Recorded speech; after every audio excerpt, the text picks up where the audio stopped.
traveled all over the world. I've appeared everywhere, Caesar's Palace in Vegas, all over Europe, and oh, you name it, I've been there. And this is the first time I've been in Asbury Park performing. I left here in 1957. I'm telling my age, right? Now, everything, all of my success is due to Asbury Park, the West Side, the guys I sang with in school. I never would have started singing if it wasn't for a guy by the name of Joe Major.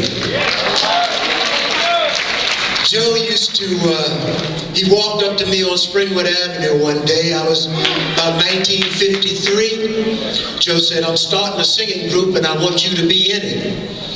I didn't know how Joe knew I could sing. I never sang anywhere. Every time I'd see Joe, I would run and hide because I knew he was going to ask me to sing in a group. I didn't want to sing in a group. I didn't want to sing at all.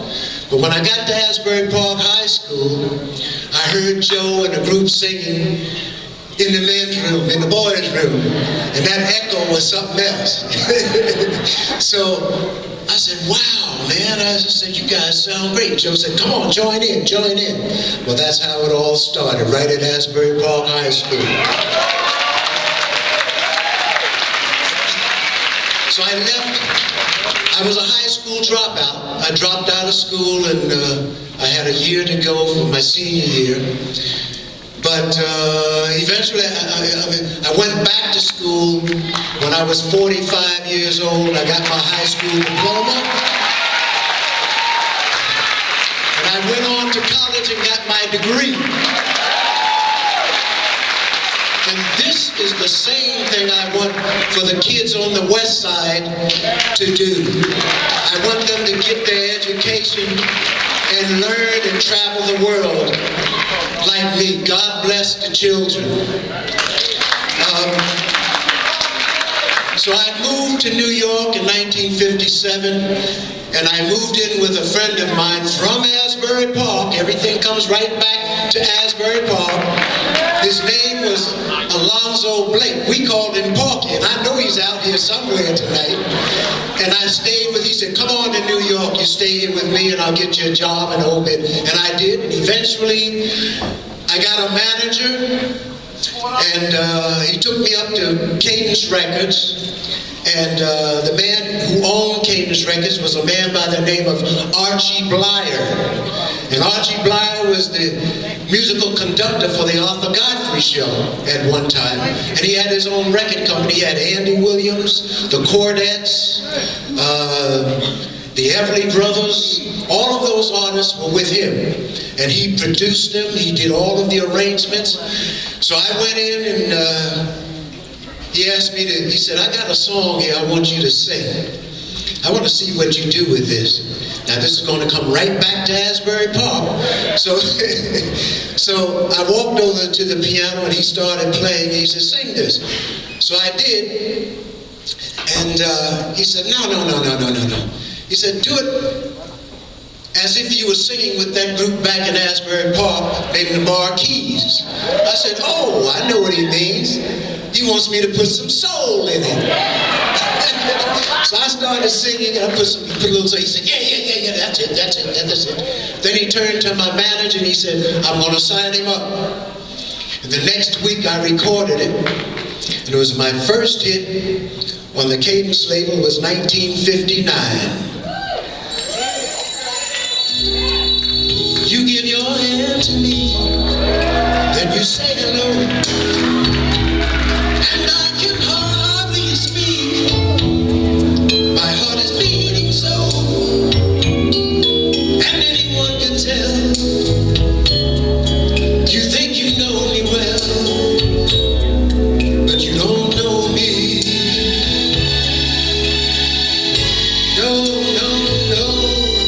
you don't know the one who dreams of you at night and longs to kiss your lips and longs to hold you tight.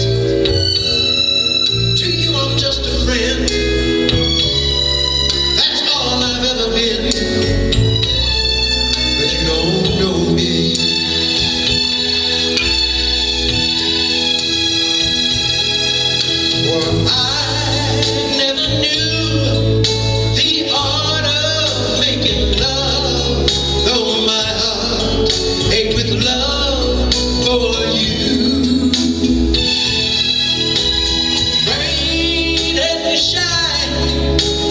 let my chance go by, the chance you might have loved me too.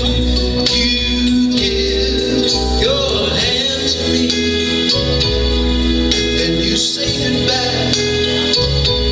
I want you all the way beside that lucky guy to never, never, never know the one who loves you so.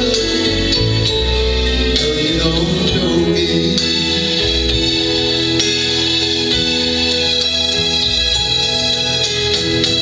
Now this is the way we used to dance.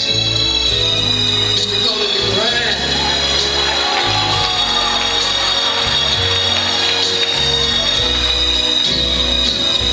You give your hand to me, and you say goodbye. I want you walk away beside that lucky guy to never, never know the one who loves you so. No, you don't know me.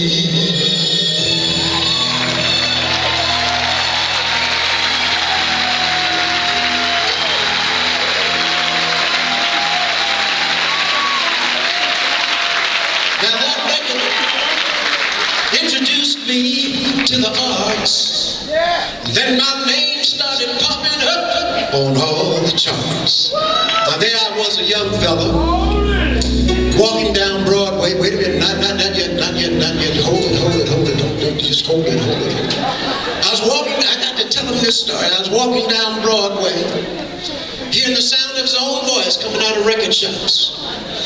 People running up asking me for more. Can I have your autograph, Mr. Brown? I said, yes. I was getting fan mail this high. But one day while I was going through my fan mail, I noticed one letter in particular, because in big letters it said, greetings, young man, greetings. That's not the peace sign, that's a 2-year contract with a 4-year option in the reserves. Even had to learn some new songs. Can't do them all for you, maybe one or two. I know a girl lives on the hill, honey. I know a girl lives on the hill, baby. I know a girl lives on the hill. Honey, oh baby of mine. First sergeant found out that I was a singer and I had a hit record. He said, oh, got ourselves a singer here. You know me now, Welch? I said, yes, Sergeant. He said, if you know how to sing, get up front and count some capes. I said, yes, Sergeant. Oh, people, get your left, get your left, get your left, right, left, right, left, right, left, on left. Get your left now, get your left, get your left. Well, see, I was in a hip outfit. That's the way we march.